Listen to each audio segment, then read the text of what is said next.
So we're going to now look at how to translate phrases from English into mathematical expressions. So this takes a lot of practice and time to get good at. In this lesson, we're going to begin to build this fluency. So exercise number 1, letter A. Write a calculation and a result that represents a number that is 5 greater than 3. So we need 5 to be greater than 3, which means 5 greater than 3. Obviously, 5 plus 3 is 8. Letter B. Write a calculation and a result that represents a number that is 2 less than 9. So a number that is 2 less than 9.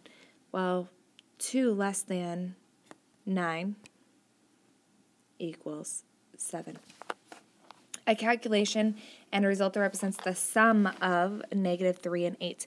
The sum is assuming that it's going to be added. So the sum of negative 3 and 8 equals 5. Letter D, that represents the difference of 20 and 12, which means you have to subtract 12 from 20, and the difference from 20 to 12 is 8. If x represents a number, so this is where we're going to start looking at expressions versus actually finding the answer.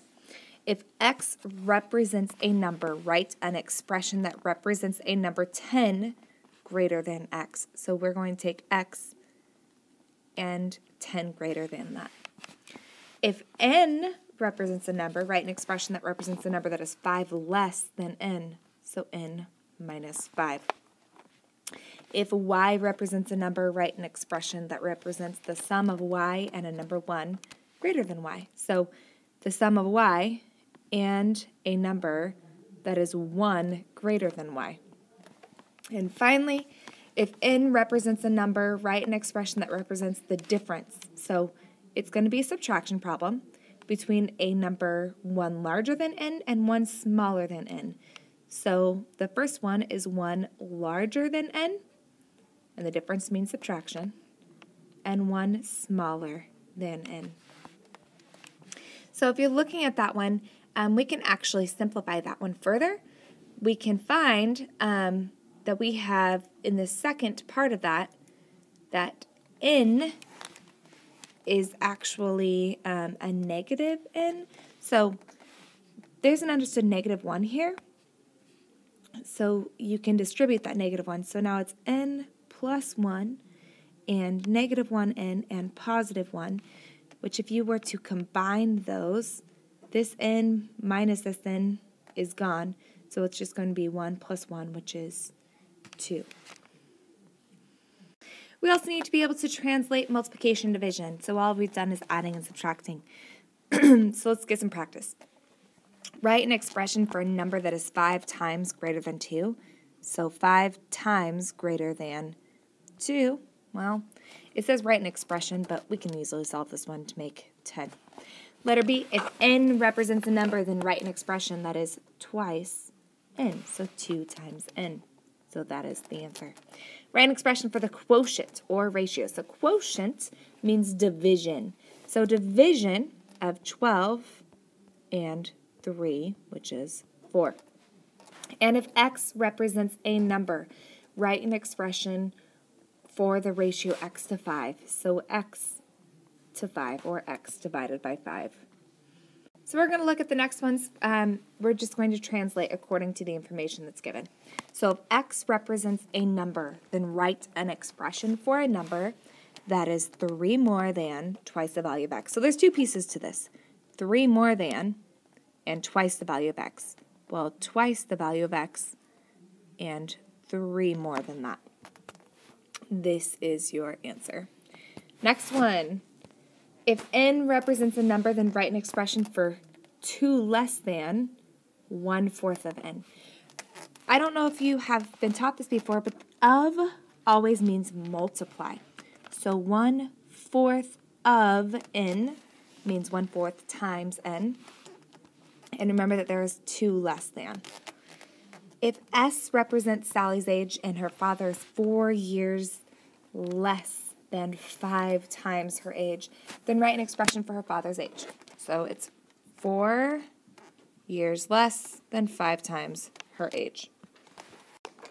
If x represents a number, then write an expression for 3 times the sum of. Sorry about that. So if x represents a number, then write an expression for 3 times the sum of x and 10. So first we're going to take the sum of x and 10. So that's x plus 10, and then 3 times that sum. So next one, if n represents a number, then write an expression for 7 less than 4 times the difference of n and 5.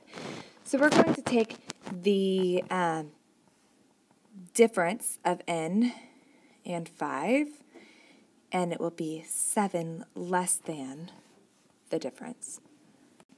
Sorry, I missed a part on that. That it's 4 times the difference of n and 5. So then you would do order of operations to find the answer. Letter F. If x represents a number, then write an expression for the ratio. Remember, ratio means division of 3 less than x to 2 more than x. So 3 less than x to 2 more than x. If x represents a number, then write an expression for the sum of twice x. So twice x with twice a number 1 larger than x. So this is twice x, and this is twice a number 1 larger than x. And finally, if n represents a number, then write an expression for the quotient of twice n. Remember, quotient means division. So twice n with 3 less than n. If y represents a number, then write an expression for 3/4 of. Remember, the of means multiply. So 3/4 of the difference of y and 8. Okay. And don't forget those parentheses, because that's showing that this piece right here, y minus 8, you have to find that before you find 3/4 of it. And if x represents a number, then write an expression for 1/2 the sum of x and 4. So again, it's 1/2 the sum of. So 1/2 the sum of x and 4. So neat patterns can occur repeatedly when you play around with numbers. A fairly easy one occurs when you add a number to one less and one more than the number. Do this for a few numbers x and record the results. Then prove a general pattern by writing an expression for the sum and a number with a number 1 less and a number 1 more than it. That doesn't really make sense. So what we're going to do is we're going to look at if we pick the number 5. So 5 is our middle number. We need to find one number less and one number more, and find that that answer, 4 plus 6 is 10 plus 5 is 15. So then let's try another number. So let's say we tried 8. So one number less than 8 is 7. One number more than 8 is 9. 7 and 8 is 15. 15 plus 9 is 24. We pick another random number, 10. One number less than 10 is 9. One number more is 11. Add those together and you get 30. And finally, let's pick number 20. So one number less than 20 is 19. One number more than 20 is 21.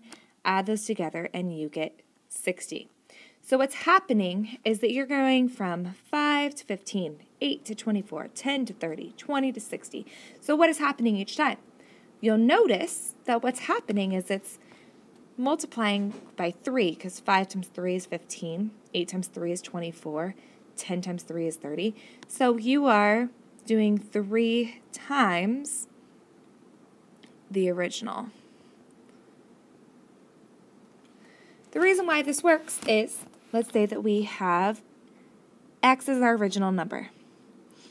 Then you're finding one number less than x and one number larger than x. And now we need to combine like terms.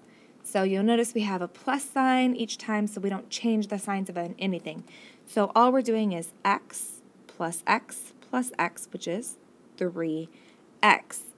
Then we have -1 plus 1 is 0. So 3 times x is your answer.